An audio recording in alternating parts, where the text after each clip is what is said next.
Okay, well, hello everyone, and welcome to Better Brain Fridays webinar series.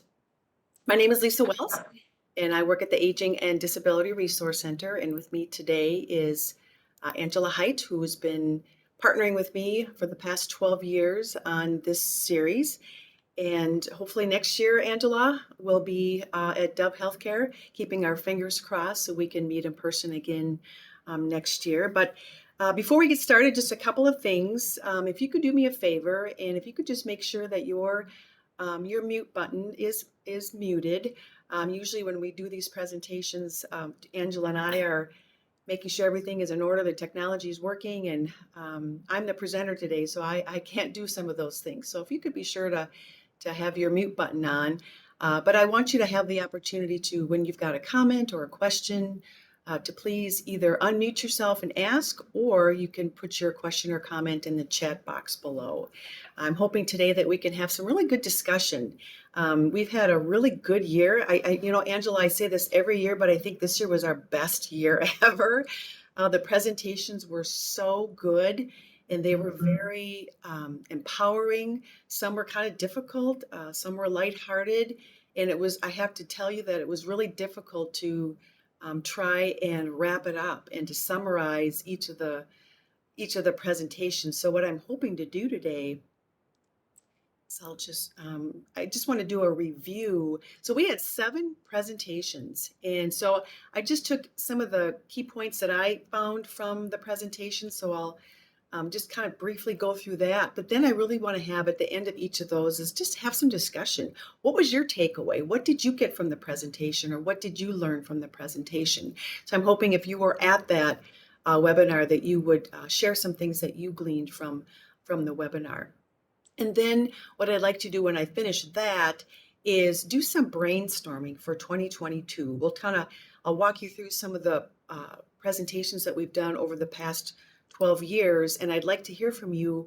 What would you like to see for next year? What's on your mind? What are you worried about? What are you hearing out there that you'd like to know more about? And so we'll get some ideas for next year.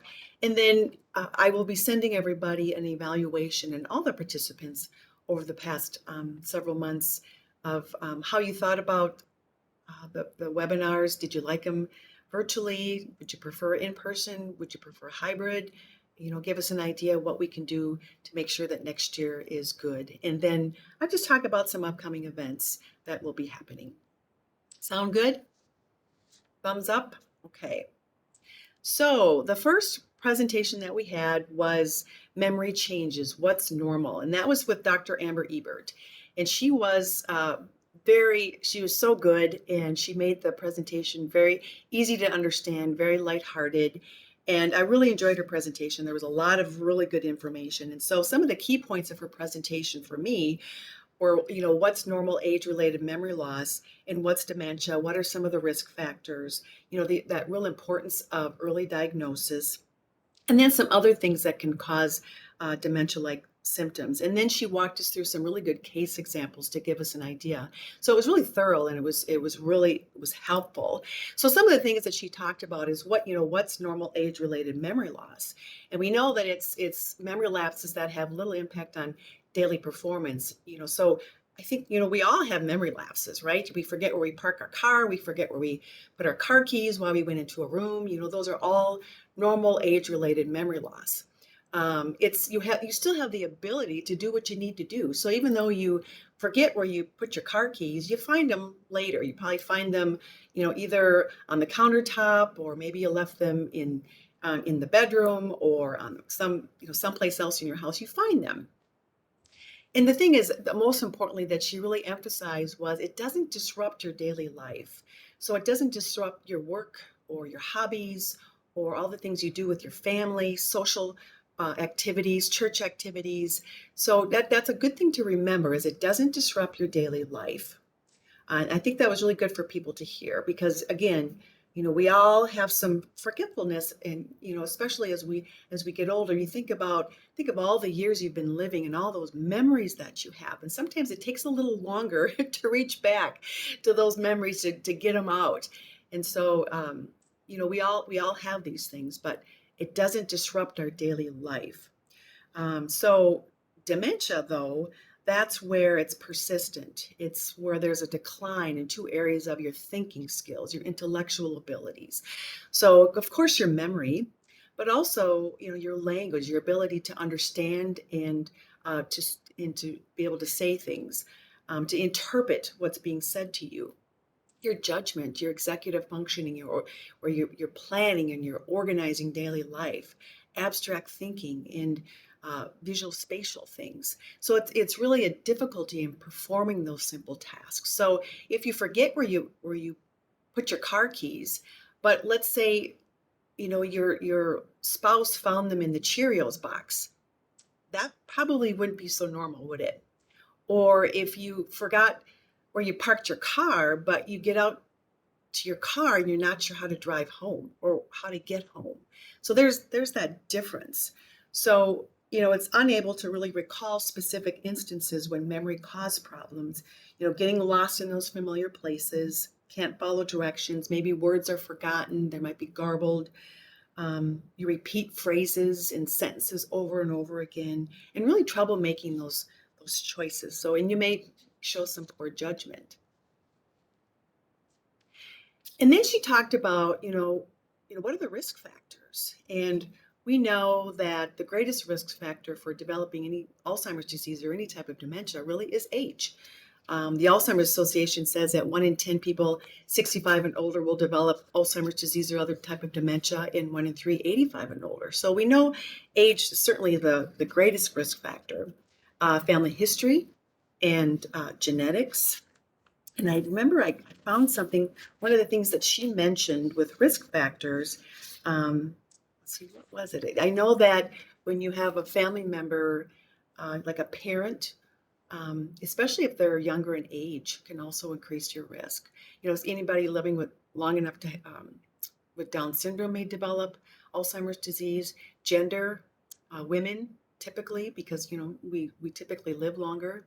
People that have mild cognitive impairment, it doesn't mean you're going to develop Alzheimer's disease, but it certainly can increase your risk. We know that the air population, which causes exposure, can impact our nervous system, may increase our risk. Excessive alcohol consumption, and this is something that was interesting for me, as I'm seeing more in my job where more people are being diagnosed with alcohol-induced dementia. So again, this is excessive alcohol consumption over time. Poor sleep patterns, and that was something Dr. Dexter was one of our presenters this year, and he talked about certainly poor sleep patterns can cause dementia, can increase your risk for dementia, especially in midlife and older. High blood pressure. So, it's just so important that you know your numbers and taking care of your heart. So high blood pressure, smoking, diabetes, physical inactivity, and even being socially isolated can increase risk. And then there are those low educational levels as well. And some of the other things that she mentioned too that I didn't put on the slide is, some things that you should be doing or that you can be doing right now. And we know that the number one thing that you can be doing is exercise. That's probably repeated throughout all of the 7 presentations that we have. It's just the importance of exercise and how helpful that can be in reducing risk for so many things, not just dementia. The MIND diet, she talked a little bit about that. If you remember, the MIND diet is a combination of the Mediterranean and the DASH diet. And so I would encourage you to maybe look up that. And that's your legumes, your fruits and vegetables, and just a really healthy way of eating. So check out the MIND diet, managing your blood pressure and cholesterol, quit smoking, of course, social engagement, and challenging your brain. So she really honed in on some of those things. And there's a lot of research in going into those things and really studying the things that we can do to decrease our risk. And everything I'll be, summarizing today.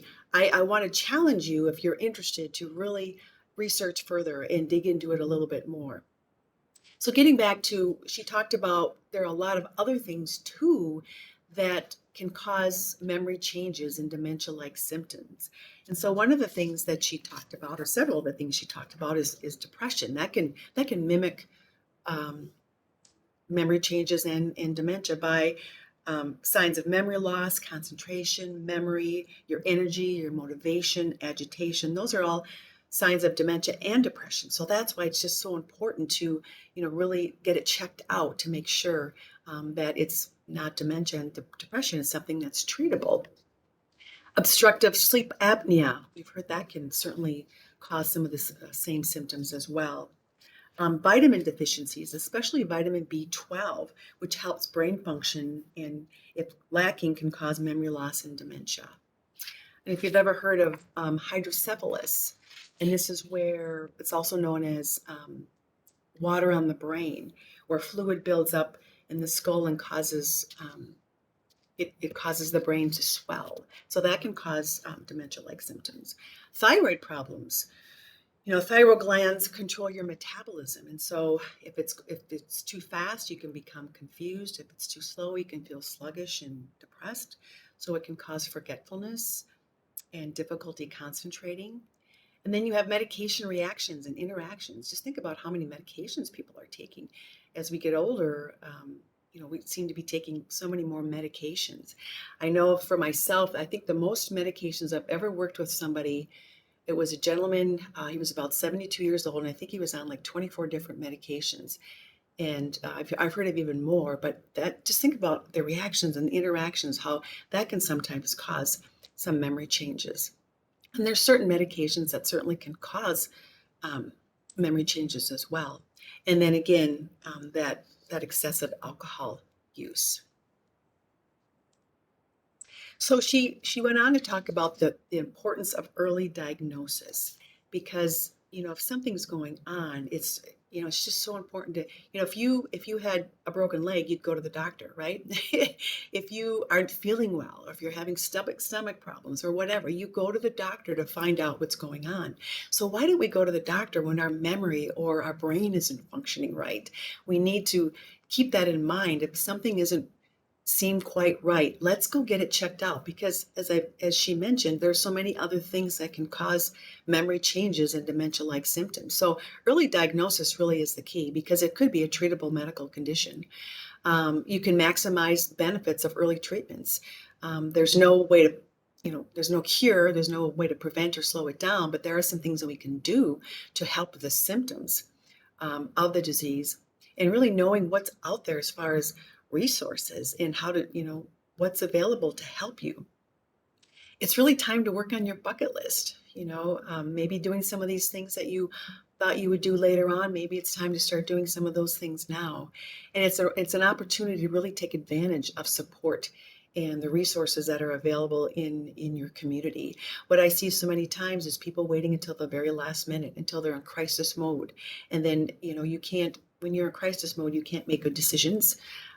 It's very difficult and makes the process and journey so much harder. So there's such importance in getting that diagnosis early on. So again, she talked a lot. She gave us some case examples, and she went through that pretty in depth. But I'd like to stop right now and hear from you on what were some of your takeaways if you attended Dr. Ebert's presentation, what you took away from it, or any questions that you may have. So you can unmute yourself, or you can put something in the chat box, but I'd love to hear your thoughts on this presentation. And don't be shy. I'd like to hear.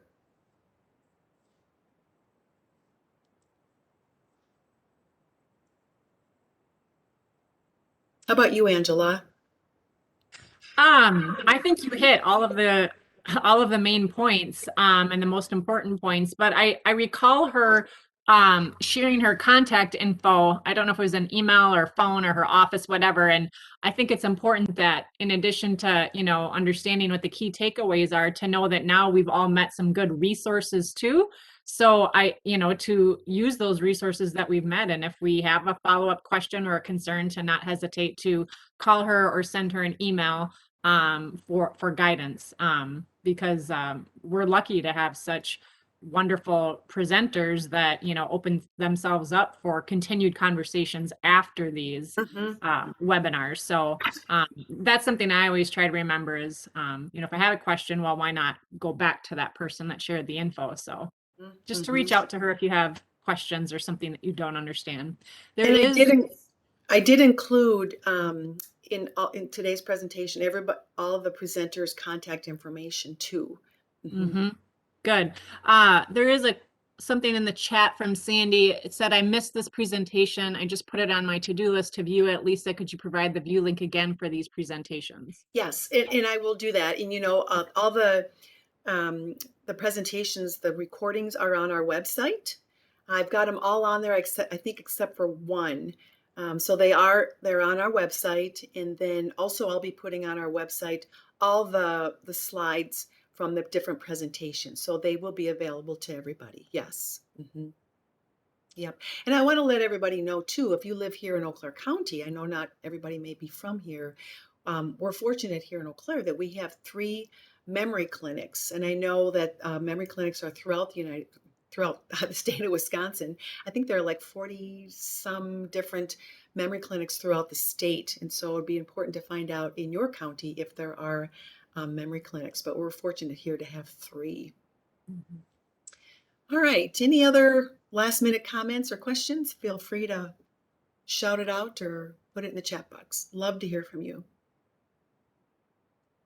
Hopefully, it was reassuring to anybody that was worried. We all kind of worry when we start getting foggy. Or I think this past year and a half, I think our brains have all kind of shut down a little bit and become foggy. I know for myself, I have more trouble focusing and concentrating just because of all the stuff that's been going on. So I think that's for a lot of us. Mm-hmm. Absolutely. Okay, well, feel free to put stuff in the chat box, but I'll move on to the next presentation. And this was on May 21st. This was with Ted Bowman. He is a family and grief educator. And his presentation was on pathways to well-being when stressed and or grieving. And this was a very empowering presentation. It was so good. He's a grief educator, so he the way he presented it, I just wanted to kind of crawl up in his lap and say, "Oh, can I talk to you?" It was just so good and reassuring. And so, what I got from his presentation is he talked a lot about loss and grief, but also about resiliency and hope. And so I thought it'd be good to start with what he said about loss, which is, being deprived of, ceasing to have something that one formerly possessed or to which one was attached. And so he talked about the different types of losses we've had. You think about loss of jobs or loss of loved ones, hopes, shattered dreams, loss of the future. Think of the state of the world right now. Losing or having somebody living with dementia. I mean, there's just so many different types of losses that we feel. And that grief and loss affect us differently and in many different ways, but it's a whole body response. Our body responds to grief and loss emotionally, cognitively, spiritually, visceral. I mean, it's just amazing what grief and loss can do to us, to our bodies. And then he talked about, and maybe you've heard of this before, but ambiguous loss. Have you heard of that? I think we're here a little bit more, hearing more and more about that. But it's really something that it's a type of loss that's unclear. It's a unique kind of loss that leaves a person really searching for answers and complicates and delays the grieving process, and often results in unresolved grief. So, for example, abandonment, rejection, betrayal. Caring for somebody with dementia, a soldier missing in action, losing a child, divorce. So there's different types of ambiguous loss, but there's really no closure, and you still have a lot of unanswered questions and uncertainty. So he really talked in depth about ambiguous loss. And a good resource is provided at the bottom. There's an author by the name of Pauline Boss. She's got a wonderful website and several good books on ambiguous loss. But if you're interested more in learning about this, or you're feeling that maybe that's something I've experienced or I'm experiencing, I would encourage you to research ambiguous loss a little bit more. And then he talked about resiliency. And this is really where the capacity to spring back, to rebound, and to really adapt to adversity, to spring forward, and to the ability to reconnect, and really, despite hardships, to move on. So if you think about your life, think of how resilient have you been over the years? And it made me, when he was talking about that, it really made me think of my mother-in-law. She's 94 years old, and she grew up in southeast Nebraska. So she grew up during the Depression, and she grew up on a farm and lived through the Dust Bowl. And she and through through the wars, many wars. And so she when she talks about those things, she cries. But yet I just think of the hardships that she experienced growing up. To me, I think, oh my gosh, how did she do it? How did she make it? But yet she lived a wonderful life. She went on, she moved on. And I just think of everything that she went through. It just I think about how, my goodness, if she can go through those things, how it just makes me be more positive and more hopeful that, gosh, we can go on, we can move on despite things that happen, difficult things that happen in our life. So how resilient are you, in what you have been through in your life? And then he talked about reasonable hope. I like this. Reasonable hope. It's relational. It takes practice, doesn't it? It takes practice sometimes. When I look at the world today and what's happening, and if you really look at what's happening right now, um, overseas, and it just breaks my heart. And how could there possibly be hope? But we have to practice hope, because otherwise, what else would there be? So it takes practice. Hope maintains that the future is open, even though it's uncertain. It seeks goals and pathways, and it accommodates doubt, contradictions, and despair. We just have to have hope. And then he talked about, how to respond to loss. If you are going through some loss, I think we all are experiencing loss in many different ways right now. But some of the things that you can do are to name those losses, really putting a name to what you're feeling. Grieve the loss, give yourself time. We know that grieving is not linear. It's all over the place, isn't it? It's like a roller coaster. Putting the losses in perspective, finding those connections with others, finding those support groups, informal support, setting limits and good boundaries for yourself. Developing a healing plan. I really like this thing that he said. I like that better than the word. To me, healing plan sounds better than a self-care plan. I don't know if maybe that's just me, but healing plan sounds so much more empowering for me. So I like that. So, developing a healing plan for yourself, finding joy and promoting hope. And one of our presentations that we'll be talking about here in just a minute is finding joy and happiness. And then using rituals for grieving and healing. So, if you attended Ted's presentation, what was your takeaway from his presentation? What did you enjoy? Anybody want to share?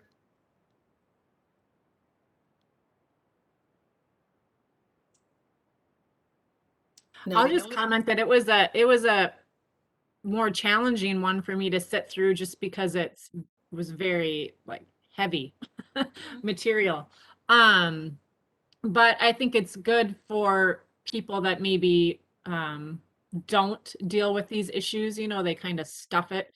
And I think it was an opportunity to, for people to understand that, you do have to deal with these things, and this is how you can do it. And I don't know. It was very heavy, but I think it was really important and timely for him to go through that with everyone. And too, just the fact that when you're experiencing loss and grief, how it affects you cognitively. Right. You can be foggy, unfocused, concentration. It's a whole body, like he said, a whole body experience. It's physically, Yep. emotionally, mentally, everything. Any other comments about that presentation?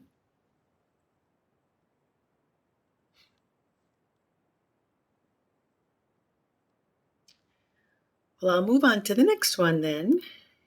And on June 4th, we had Laura Plummer. She is an assistive technology program coordinator at the Wisconsin Department of Health Services, and she talked about assistive technology. And this was another really good presentation, a lot of information. And she touched on some of the high, middle, and low tech options that are out there. She discussed some of the barriers in technology because, it's out there, but it's not easily accessible to everybody. And then what some of the devices, connectivity, and then how to access. So, man, she put so much information in such a short amount of time. So this was a tough one for me to come up with, some of the key points. But again, her information is here, and so I'd encourage you to research more if you're interested. So and these are just couple of the ones there. She had so many, but what's high tech, middle tech, low tech? And so when you think of high tech, it's more, your computer, your electrical tablet, your iPad, your Kindle, your Samsung tablet, your Echo Show.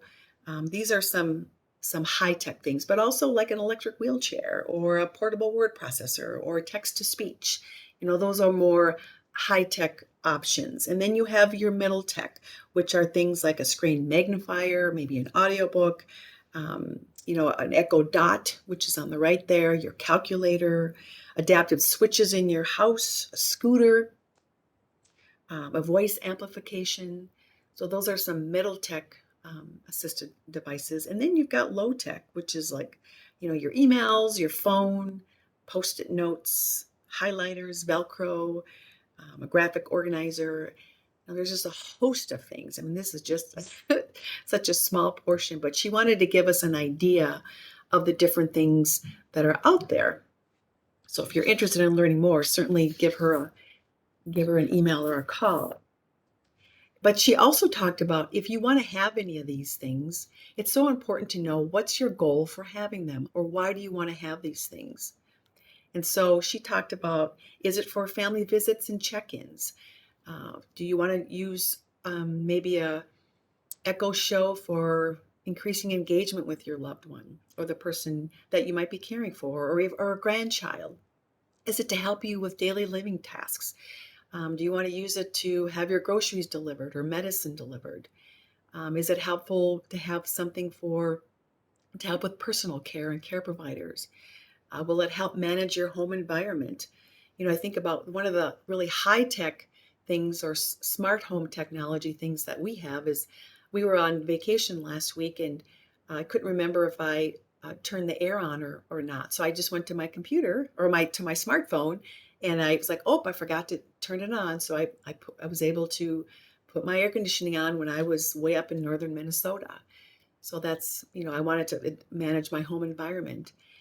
Or is it, for safety and peace of mind? So really, if you were to have any of these high tech, low tech, middle tech technologies, it's really important to, really think about what is your goal for having some of these things. And then she said some of the important things to remember. Does it need to be connected? Do you need internet options? And you think about the internet, is it affordable? Can you afford it? If you get it, are you going to use it? It's kind of like, have you ever bought an exercise bike or a treadmill and you have good intention to use it, but what does it do? It sits in a room and you hang your laundry on it. So are you willing to use if you do get something that's high tech or low tech? Is it private? How much setup is there? How much training do you need? How much upkeep? Do you know how to troubleshoot? These are all such important things to think about. Thank goodness I've got a husband who is really good at techie stuff like this. But every once in a while, we got to call the kids to help because they're the ones that really know how to do this stuff. Will it cause more frustration for you or confusion? So those are some things to think about. And then she really gave us some good resources on where to get more information. And so you'll have this slide deck and you'll have more information to learn about it as well. So I know that was short and sweet, but does anybody have any comments about this presentation? Sandy said the assistive devices presentation was excellent. I need to rewatch this one for sure. Something Yeah, I that's agree. Go ahead, Lisa.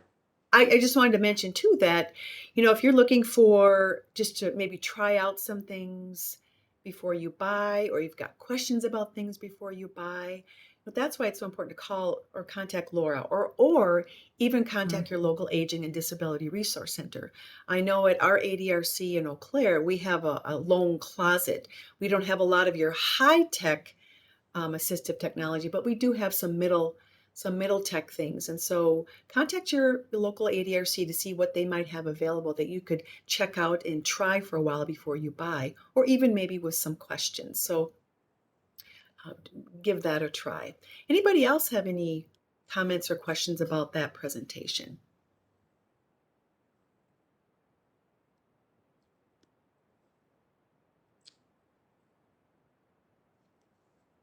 Assistive technology is something that's not my favorite thing.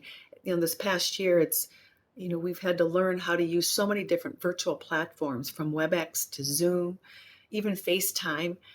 So it's really been a learning curve for me too on how to learn and how to do all this stuff. But with practice and finding some things out from others, getting some teaching, it's been good. It's been helpful, and we've been able to continue these webinars. So I'm so thankful that we have this technology. All right, I'll go to the next presentation then. And this one was so good. Sleep and Better Brain Health. We had Dr. Don Dexter. He is the assistant professor of neurology at Mayo Clinic. He's a consultant in neurology, and he's a chair of education. So what an honor to have Dr. Dexter with us to present on this important topic. And so what he did is he really reviewed what is normal sleep. He talked about the sleep changes as we age, some of the common sleep disorders that happen as we age. And then he discussed some common treatments. And then he also did some case studies, which was really interesting as well. And so to try to sum up what he talked about was really hard. And so hopefully I did an okay job here for you, but it was really tough because he had such good information.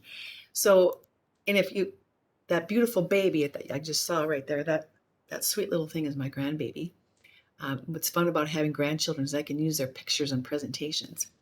So he talked about, sleep is really such an important part of our daily routine, and you spend about 1/3 of your time doing it. And we know that quality sleep and getting enough of it at the right times is essential as survival, food and water.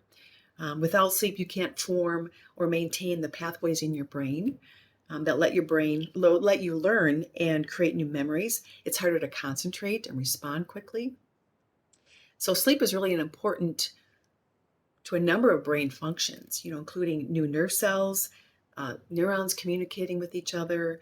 In fact, your brain and body stay remarkably active while you sleep. So you think that when you go to sleep, everything shuts down, but your brain is busy. Your brain is busy at work.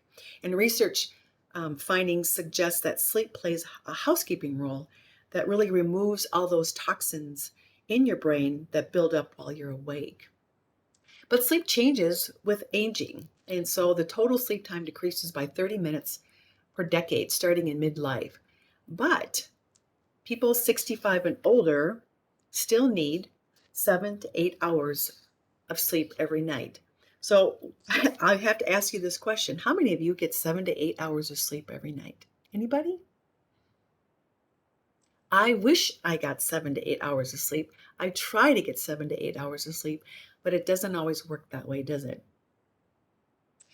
We know that increase as we age, we have an increase in sleep disorders. And some of the things that Dr. Dexter talked about were insomnia, restless leg syndrome, REM sleep behavior disorder, and obstructive sleep apnea, and several others. And so, not getting in, because I'm not a doctor, but just a little bit about each of these things. He talked about sleep insomnia, and that's a condition where you have an anxiety about falling asleep. And I think I have that. I'm just so worried about, oh my gosh, if I don't sleep tonight, I'm not gonna be able to do this tomorrow. And I sit and, I worry. And so I think sometimes I do have sleep insomnia. Restless leg syndrome, I've heard that's really, really common. And that's kind of those creepy, crawly sensations that you have in your legs, kind of an uncontrollable urge to move your legs. And they tend to be worse at night, he said. There's also, he mentioned that there's also a genetic link with restless leg syndrome. And then he talked about REM sleep behavior, and that's where you're kind of acting out your dreams. It really can cause injuries when you're in bed, especially the bed partner. It's very prevalent in degenerative diseases of the brain, especially Lewy body dementia. And then there's obstructive sleep or apnea, which is something we've probably all heard about and are very common. And that's characterized by that loud snoring, stopping breathing. It's commonly associated with obesity and enlarged tonsils and adenoids. So he really went into depth on each of these different changes that happen as we get older. But he did say that may be more related to health really than age. And then he talked about the importance of sleep hygiene. And this was something that was new for me. I'd never heard of the word sleep hygiene before. And I thought, oh, this is really great. I like this. And so some of the things he said is that everyone can benefit from following a few tips on getting a good night's sleep. And so his suggestions were a consistent sleep and wake time. So, going to bed at the same time every night and waking up at the same time. Going to bed only when sleepy. And now this is a good one because for me, it's like, oh my gosh, I got to go to bed early because I'm getting up really early tomorrow. But a lot of times when I do that, if I go to bed, I'm not tired. And so what do I do when I'm not tired? I lay there and I worry. Anybody else? I lay there and think and worry, and that doesn't do any good at all. He said establishing relaxing pre-sleep rituals before 15 to 30 minutes before bed. So maybe it's a cup of warm tea, or maybe it's reading. What is it that you can do to relax, or just kind of calming your mind and your brain? One of the things he said is that can be helpful too is exercising regularly, but not exercising, right before bed or a couple of hours before bed. It's better to have it in the morning or, afternoon, but in the evening is not always so good. Keeping a regular schedule, avoiding some things such as caffeine, alcohol, tobacco, recreational drugs, those type of things. I've learned over the years as I've aged, when I was younger, I could drink coffee all day long. Now I can't do that. I have to stop drinking coffee probably around 10 o'clock or so, at least caffeinated coffee. If I want to have anything in the afternoon, it definitely has to be decaf. Otherwise, I cannot sleep. He mentioned avoiding sleeping pills. I know for myself, one thing that is helpful to me is melatonin, but that's not a sleeping pill, but that might be something that could be helpful. And then stopping work, homework, or anything else within 1 hour of bedtime. And then he talked about, limiting TV, limiting computer, limiting any being on your phone because of that blue light. He didn't go into that a whole lot, but there's just something with screen time that can just affect your brain and keep you wired a lot longer than you need to be. So being consistent with that. Now, I know that for me, that's one thing I need to do is like I put my phone down. I just can't look at that for, it's like a certain time of night. Okay, my phone goes on the counter. I'm done looking at my phone.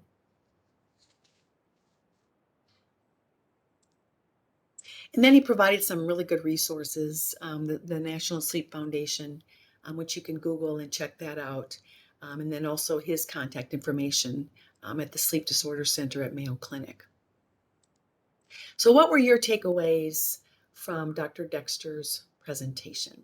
What did you learn?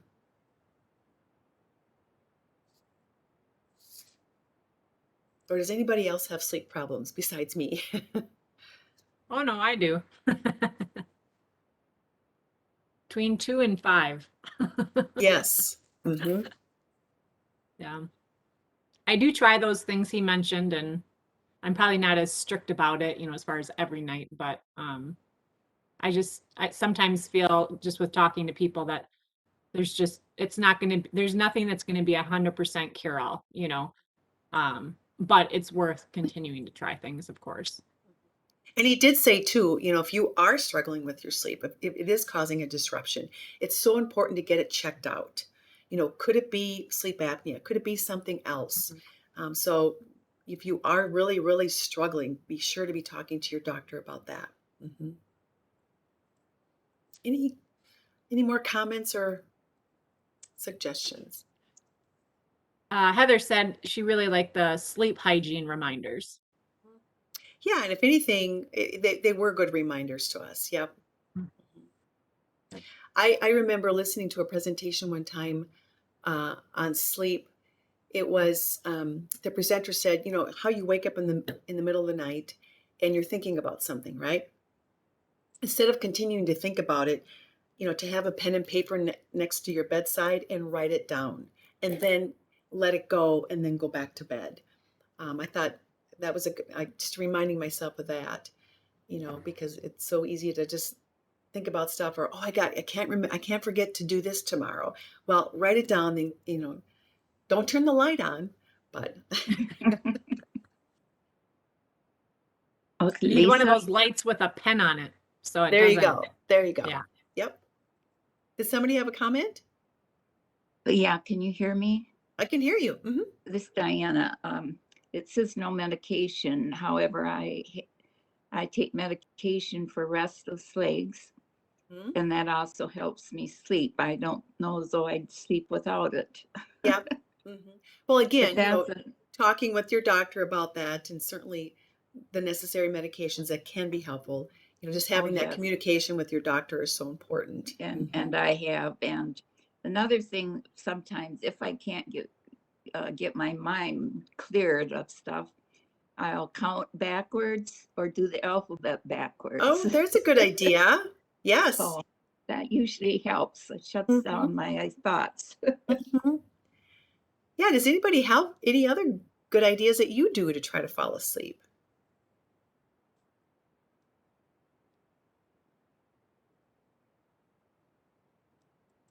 For me, I just start praying.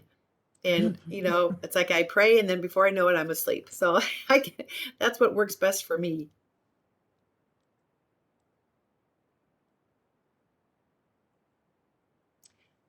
All right. Well, let's go on to the next one then.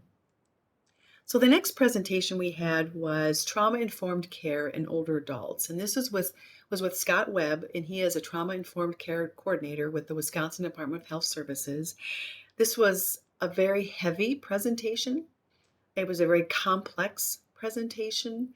It was probably something that many people maybe not have even heard about before, but he gave a good overview of the brain and introduced ACEs, which is adverse childhood experiences, and how trauma as a young person, as a child, can affect us throughout our life. And so, and he also provided ways on how to support people, and if you yourself have had some trauma as a young person, what you can do. And so all the participants received a questionnaire. It's called the ACEs questionnaire. It was about 13 or 14 questions that was sent out to everybody to see how many of these things that you had. And so I'll make that available too on our webpage as well. If people didn't attend the presentation and are more interested. So again, this was I just have no idea how I could possibly sum this presentation up because it was so deep and so much information that he provided. But I thought I'd start with, you know, first of all, what is trauma? And when we think of trauma, you know, it's literally a wound, but it's a disease of disconnection, and it's any type of extreme stress that you've experienced. It's a whole body thing. It can be body integrity, threat to life, insanity. It's more about the reaction than the event itself. It lives within you. It's so traumatizing. It's in the body. It affects everything: mental, emotional, physical, biological, spiritual. It interferes with relationships. It can interfere with the beliefs about yourself. And it's very common, more common than what we think. And the effects from trauma in early life can follow you throughout your life. And so he talked about adverse childhood experiences and what they are. I know this is a really wordy slide, but I took this right from his presentation. but they're common. They're passed on from generation to generation, but it's not a destiny. It can be prevented. It can be helped. But adverse childhood experiences are any type of a traumatic event that occurred during childhood. And it can be, of course, it can be violence and abuse, but it also can be neglect, or it can be your environment. And so I want you to, as I'm talking about this, be thinking about your childhood for a minute. Um, did you experience any type of neglect or abuse or violence when you were young? What was your environment like that you lived at? Did you feel safe where you lived? Did you have the money to pay for things? Were you poor? Or were you rich? What was your household like when you were growing up? Was there any substance use problems? Were there any mental health problems? Did you have a parent missing?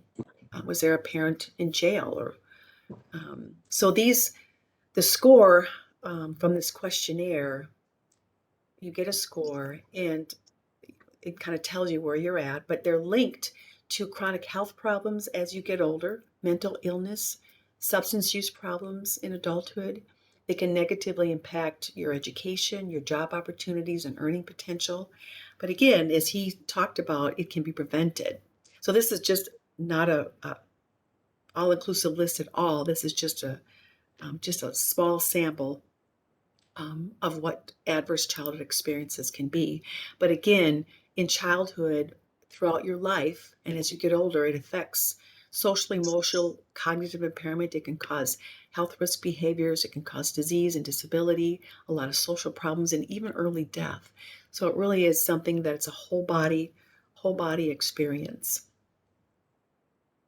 And one thing he mentioned too is that adults who experience trauma in childhood they're just often wired differently than those who did not. I thought that was a really important key. So then he talked about, as we age, think about some of the trauma that you may have experienced. You think about the loss of a spouse or loss of other loved ones or peers. Maybe a chronic or life-threatening diagnosis that you have had or a loved one has had. What type of psychological changes, limitations, and disability that you might have. Cognitive and memory loss, the loss of a role. What was it like when you retired? Did you feel like, oh my gosh, do you still have purpose after retirement? Maybe there's an increased dependence on caregivers. So the question he had us consider is, how does having a trauma from when you were younger even compound those later life traumas that he talked about here? So then he talked about, again, there was so much in this presentation. I'm not even giving it justice, but some strategies, whether you have experienced any type of trauma. And he talked about just some really good things that we're all aware, but again, maybe some really good reminders, but journaling, having self-compassion, mindfulness. You've probably heard of mindfulness. That's such a big topic right now. Really reflecting on things, having those healthy boundaries and gratitude practices, problem-solving skills. And then you talked about too about just the importance of seeking help and seeking counseling if needed. Focused breathing, having some grounding exercises, and he talked a lot about grounding, and that could be a whole nother presentation. So if you're, what's a grounding experience or what's grounding? Check it out because it's a really interesting technique. Calming spaces, having sensory and calming tools, using exercise and movement, music, anything that's visual, anything that can calm your presence down and help you to be in the moment. And then, what is trauma? What does it mean to be trauma informed? And this really is something that's trauma informed care is getting to be more and more out in the health and human service field, helping people as service providers to understand people where they're coming from. So my understanding of trauma informed care really is that everybody has some type of trauma, has had some type of trauma in their life. And if we consider that, if we really understand that, then we can be more compassionate in how we communicate with somebody. We can be more caring. We can be less judgmental. We can provide safety and support people. And we really appreciate some of the problematic behaviors we might see in somebody, that it might be somebody who's probably trying to attempt how to cope. We all have different coping mechanisms. And so think for a minute about all the things you've had to deal with in your life. And now think about how you've had to cope. Some of us have healthy ways of coping if we had a more of a healthy childhood, but if we didn't, our coping mechanisms probably aren't so healthy. Would you want to be judged, or would you want to have somebody listen compassionately, and understand what you're trying to tell them and really be heard and understood? So responding to people in need, he talked about the importance of active listening, validating people, normalizing that, instead of saying what's wrong with you is what's right with you, and using those grounding techniques and avoiding re-traumatizing somebody. And again, if you have an opportunity to go back and listen to Scott's presentation, I would really encourage you to do that, because it was an excellent presentation that I can't repeat. He did provide some really good resources. So those are the resources that he did provide. And so if anybody attended that presentation, I'd really like to hear what your thoughts were, or any comments about Scott's presentation.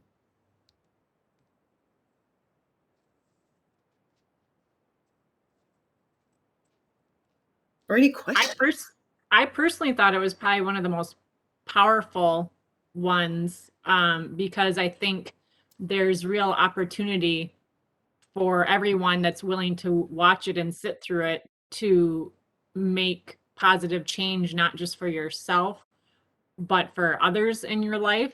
I know I have a few people in my life that I sent both the PowerPoint and the link to the video Oh, to. Because a lot of times you're talking with people that might be a neighbor, might be a friend, and they're sharing something really difficult with you. And I know I'm kind of always paralyzed by, shoot, what do I say? What do I do? How can I help? And and it kind of sucks because there's no sometimes it seems like there's nothing. But after listening to this presentation, I thought, this is what I can do. I can share this with these people to help them understand help them understand what they're dealing with and what they can do about it, or that why, like we're always asking, why did this happen, or why do I do this, or why does this person do that? And anyways, it was really cool because I've heard back from those people now, and they were just like, it was an awakening for them oh, that's so almost. good. Yeah. So I think it's important that we also keep these presentations in mind. And when you're in that situation of, well, gosh, I don't know what to do or say, well, send them a presentation, say, hey, this is something I attended and it might be helpful to you. And that's Mhm. all you have to say, and just send Right. it along, and it may or may Yep. not help. But this one I found extremely helpful, like Good. way more than anything else. Yep. Yep. That's so good, Angela. Thanks for bringing those great points up. So good. Oops. Okay. Well, anybody else? Yes, can you hear me now? Yes. This probably was the most informative of all the sessions, although the others were good. There's most new information that I've never heard before. I'm past my 80. Therefore, this has surprised me that all I learned. And his last question was, you don't ask people how they're doing, you ask what's happened. Yes. And that Yeah. was so meaningful to me in all my work. I Mhm. never heard that before. So good job. Great. Thanks. Thanks so much for sharing that. So again, like Angela said too, the presentation's available on our website. So share it with others if you feel it would be helpful. Thank you. Okay, I'm going to keep moving along because I got a couple more to go and we got some other things to do. So the next one was with Moira Kinnear, and we went from a really heavy topic to a really like lighthearted and fun presentation on a happy brain is a healthy brain. And Moira, if you've ever known Moira, does a wonderful job of presenting. And she's an author, a caregiver. She's a retired chaplain from Sacred Heart Hospital, and so she just gave us a good reminder of the things that we can do just to fill our spirits with happiness and joy, and how it affects our body, and some of the key things that we can do to help ourselves. And so we talked a lot about happiness and joy. And so she gave us lots of good examples. And then we kind of honed in on, what is, kind of what's the difference, So happiness really is something that's caused by luck, more good fortune, other people's pleasures. It's self pleasures. It's more worldly and materialistic. And it's kind of on the outside. Where when we think of joy, this is something that's caused by elation. It's happening at it's moments in time, and it's not always about oneself, but others commit contentment, or it's inside. It's soul satisfying. It's emotional well-being. It's something that fills you with hope and love. So there really is a big difference between having happiness and having joy.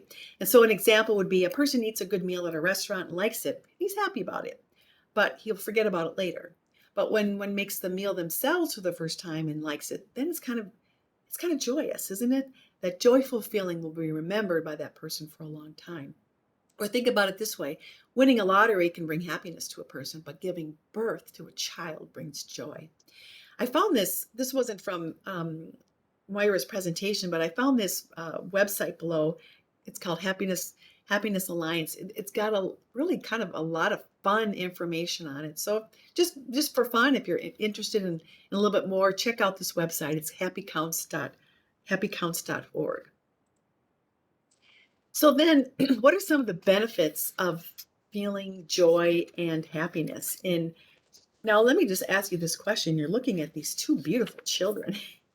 Does that not bring you joy? Does that not just like speak to your spirit? That top corner there, that little boy, that sweet little baby is my grandson, and the bottom over here on the right, that's my granddaughter. And what a joy these two are in my life. And so the benefits are really it lowers your risk for cardiovascular disease. It lowers your blood pressure. It helps you to sleep better, improves your diet. Having a sense of joy and happiness reduces stress, and it can even help you have a healthier lifestyle. It gives your immune system a boost, and who doesn't need that right now? And there's just so many more benefits. I mean, Moira could have gone on, and she did a great job of presenting some really good things about the benefits of happiness and joy. And then she talked about, our thought. Our body responds to the way we think, the way we feel, and the way we act. And, our thoughts can trigger psychological changes in our body that affect our mental and physical health. So basically, what you think affects how you feel, both emotionally and physically. So if you're thinking bad thoughts, how do you think it's going to make you feel?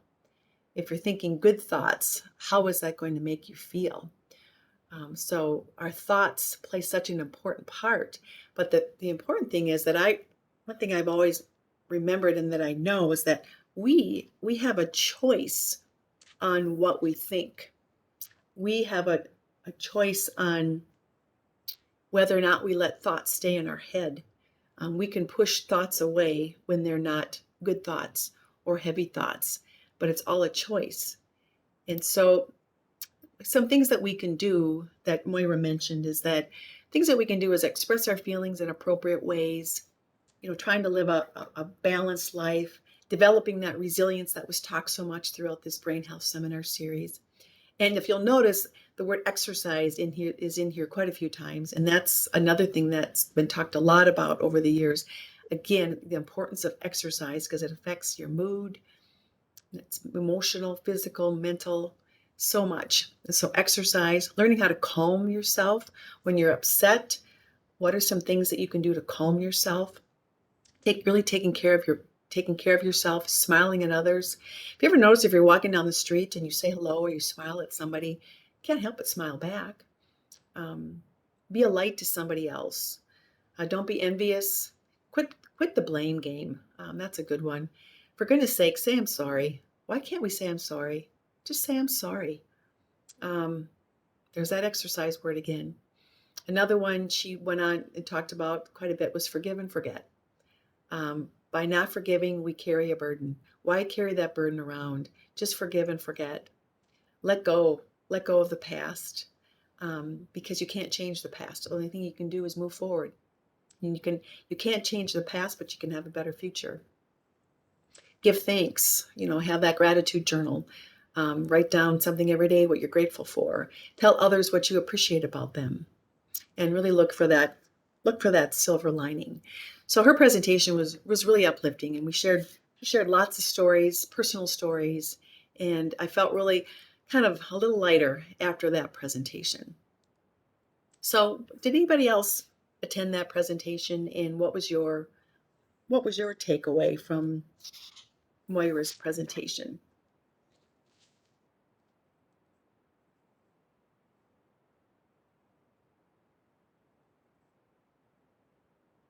Sandy said that Mara was a hoot. I very much enjoyed her presentation and the way in which she delivered her presentation. Yes. I would agree. She has such a way about her. Yeah.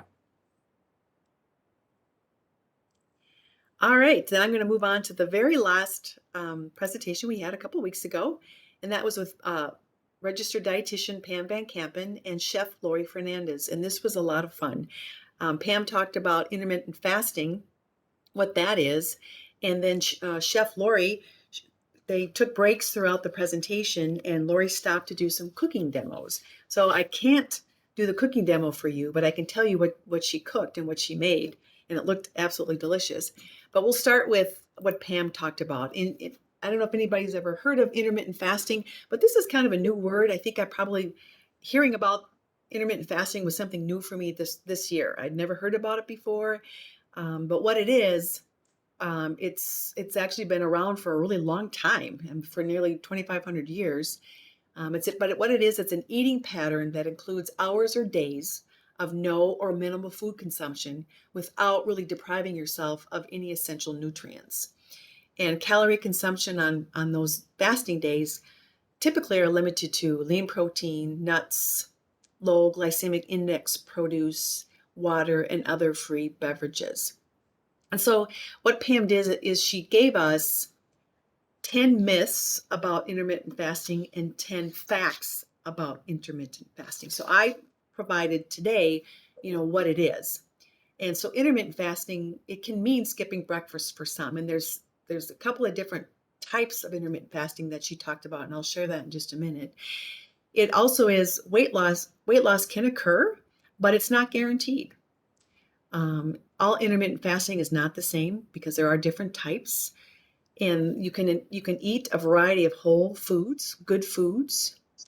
You have to give your body time to adapt, but it can possibly help with mood, reduce tension and anger, and increase self-confidence.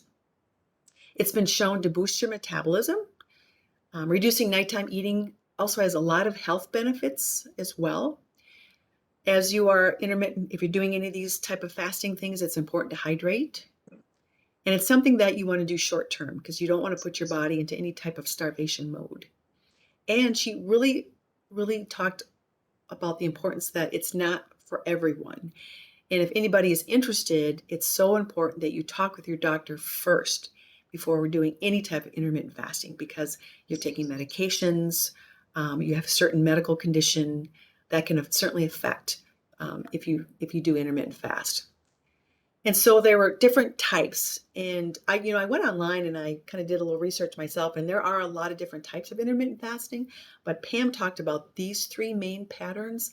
The first one is time restricted eating patterns, and that's kind of a split between periods of, oops, sorry about that typo there, of eating and periods of fasting. And so the most popular type of intermittent fasting is the 16-8 method. And that's where you fast for 16 hours and eat for 8. And this is something that I do. And for me, I found it's really easy to do a couple of times a week. And so what I do is I have my last meal of the day around 6 o'clock at night. And then I don't eat again until about 10 o'clock in the morning. And it's easy for me to do. I still have my coffee in the morning, but then around 10 o'clock, I'll grab some protein to eat. And for me, it's not about weight loss, but it just helps me. My body just feels better when I do that. I feel a little more clear, a little more ability to focus and concentrate. So that's kind of why I like to do it. Others range from 12 hours down to 1 hour of eating, and this is referred to as 1 meal a day fasting. And then there is the alternate day fasting, and that's where you can have calorie-free drinks, water, coffee. You can eat whatever you want on those non-fasting days, but they need to be healthy. So you're alternating 1 day of fasting, 1 day of eating, 1 day of fasting, 1 day of eating. But again, you can still have, calorie-free drinks, but then and then you can have whatever you want on those non-fasting days. But again, they have to be, you can't just like go and eat pizza every meal. They have to be healthy meals. And then there's the modified fasting. This is where you're eating 20 to 25% of your daily calorie needs on fasting days, followed by longer periods of non-fasting days. So you're limiting your calories to 500 to 600 per day on a fasting day. So 5-2 means fasting 2 non-consecutive days, non-fasting, and eating your regular diet the other days. And that's a pretty popular method. For me, fasting during the day or a whole day is not something that I can do. I've never done that. I don't want to do that. That just doesn't seem like something I'd ever want to do because I love food. I don't know. I love to eat. So, but if you're interested in any of those, do a little research yourself. Maybe find one that you think you might like to try, and then talk to your doctor about it. So she spent a lot of time going back and forth about the myths and the facts, and then the different types. And then in between those times, we had Chef Lori. And so Chef Lori prepared 2 things for us. She prepared this delicious looking salmon vegetable dish, and she did everything right there. She did a complete cooking demonstration, and then she made a berry beet smoothie. And then everybody was provided with the recipe.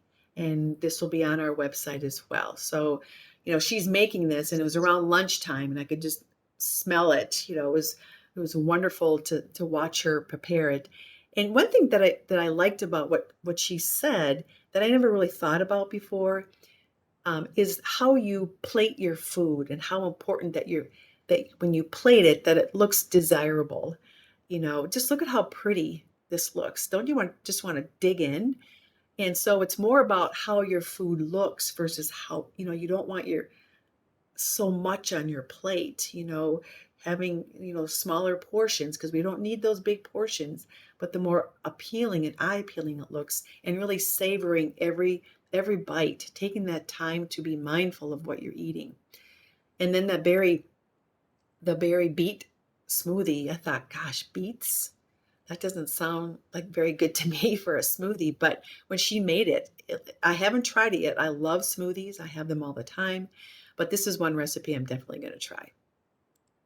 And then she gave us some wonderful resources to look up as well. So those will be in this PowerPoint slide too. So a lot of great information and resources to do your own research. So what was your takeaway from this presentation? I wish I could have Lori at my house cooking for me. Me too. Who doesn't I want just their own enjoyed personal watching chef? her. Yeah. Yeah, I just enjoyed watching her. It was almost relaxing just to watch her cook and talk about what she was doing. Yep. So I'm like, well, maybe I need to start watching cooking shows. I don't do that, but not because I actually think I'm going to cook it, because I won't, but it's just kind of relaxing. Yeah. I love cooking shows. The Food Network is great. Anybody else have a quick comment?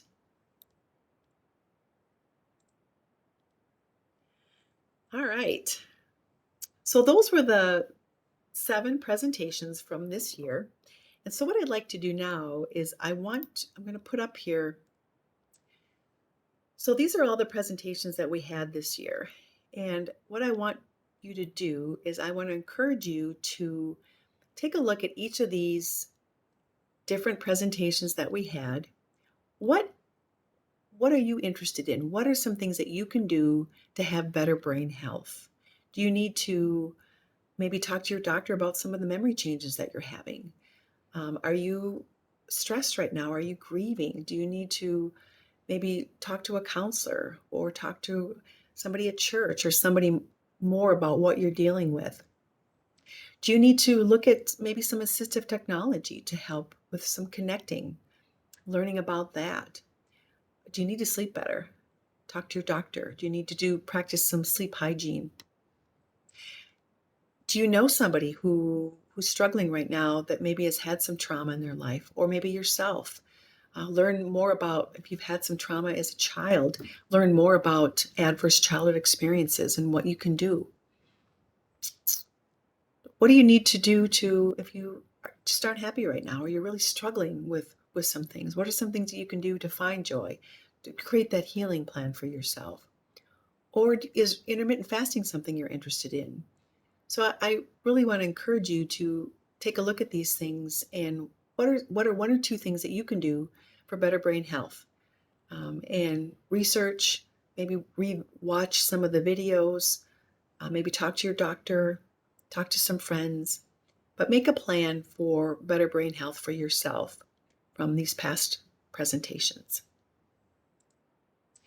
And now we've got about 10 minutes left here. What I'd like to do is I really want to open it up to you, because I'd love to hear what are some things you'd like, topics for next year. So what are some topics you might be interested in?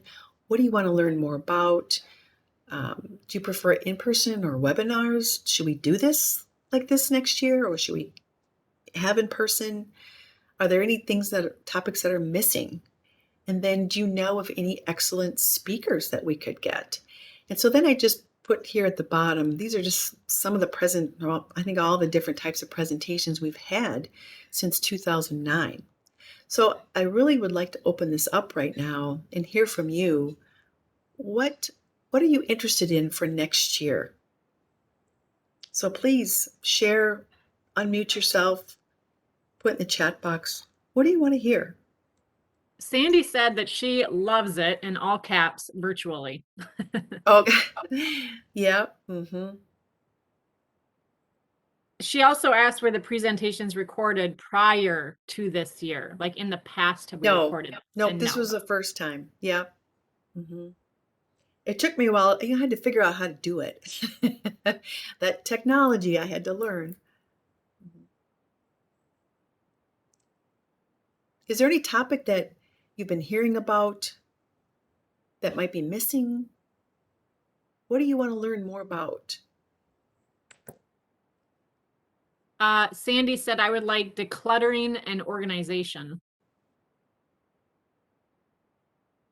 That's always a popular one, and always good to redo and hear again. Yeah. Mm-hmm. And art. Art. There's a lot of research about art and brain health. Mm-hmm. Brain games. Mm-hmm. At brain games. And Sandy asked, what is Blue Zones? Blue Zones was something, Moira had the Blue Zones last year. And the Blue Zones, what that is, there's areas of the world where people live the longest. And there's a lifestyle that they practice. And so years ago, there was a guy by the name of Dan Buettner. He worked for National Geographic. He was actually a photographer. He was really interested in all the things that he was seeing as he was traveling throughout the world, where some people live longer than others. And he wanted to study them and figure out, why are they living so much longer? And so there are 9 different topics of the Blue Zones on ways of living. And there, if you can even Google Blue Zones, and it's a great website. It's a fun website. They've got the 9 different areas. They have they've got recipes. They've got you can even take this little quiz and it'll tell you how long you might live. There's a happiness quiz. It's really fascinating. But the number one area that he found people live the longest is Okinawa, Japan. Their lifestyle is incredible. People live well into their 90s, a lot of centenarians, less disease, very little cancer, very little dementia, but their lifestyle plays a big part of that. So just Google the Blue Zones. It's a fun website. You can spend a lot of time there. Mm-hmm. Any other topics? I know we've got more, not too many on the call here, but feel free to type in something, or what would you like to know more about? I think too, it's like, what are we missing? Is there anything that's not there? I always say every year to Angela, what are we gonna do for next year?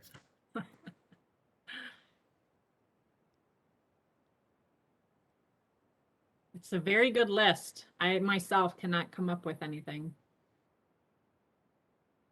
How about, does anybody know of any really good speakers?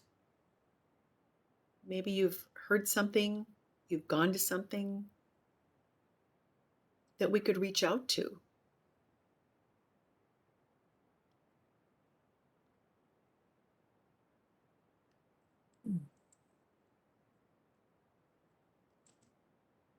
Gary said cleansing eating.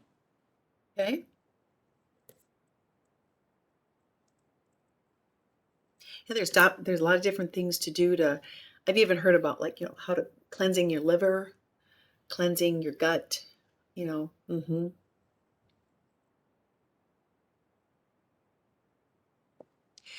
if anybody has any other ideas, I've been sending emails to you and you've got my email, so feel free to shoot some emails my way throughout the year, because Angela and I usually begin planning usually late December, early January for the following year. So we'd love to hear if you've got other ideas, because we want people to keep coming back and be interested in these presentations. So I guess the last thing is I'll be sending an evaluation out to everybody, and this is where too you can maybe list some topics and presenters that you're interested in as well for next year. But really want to hear from you what you thought was good, what could be better. Do you like it in person, virtual? Any feedback that you can give Angela and I would be so incredibly helpful. So would really appreciate that. So I'll be sending that out to all the participants that have attended over this past spring and summer. And I guess the last thing is we just want to thank you. This so much for attending our seminar series. And Angela and I work really hard every year to come up with some good presentations and helpful topics to include for our folks. And please tell others about these seminars. And until we can meet again, maybe, I know Sandy says no, she wants it virtually, but we're really hoping for in person, because past years we've had well over 100 people attend our seminar. So any last words, Angela? Sandy said, or a hybrid class, like, have it in person, but, and I've seen that too, where Yes. whether it's FaceTime or whatever, where things are being broadcasted live while there's an in-person. So if we could figure a way out to do that, Angela at Dove Healthcare, that would be good. yeah. Sandy also said, my caregiver support group is done hybrid, and it is wonderful, especially for in the winter when the roads are bad. Yes, Yeah. good point. Yeah. Well, I want to put a plug in for Lisa. I think we should all give her a round of applause in any way that you're able to for pulling this review together, because she did an outstanding job. Thanks, So Angela. she put a lot of Yeah. time into this, we can tell. So thank you, Lisa, for all you do. But I think it's fun. I love doing this. It's fun, it's enjoyable. I learn right along with everybody else. Mhm. All right. Well, with that, if there are no other questions or comments, I want to thank you again for attending this webinar series. And again, have a great fall, winter, and hope to see you back next year. So thanks so much. Thanks, everyone. Take care.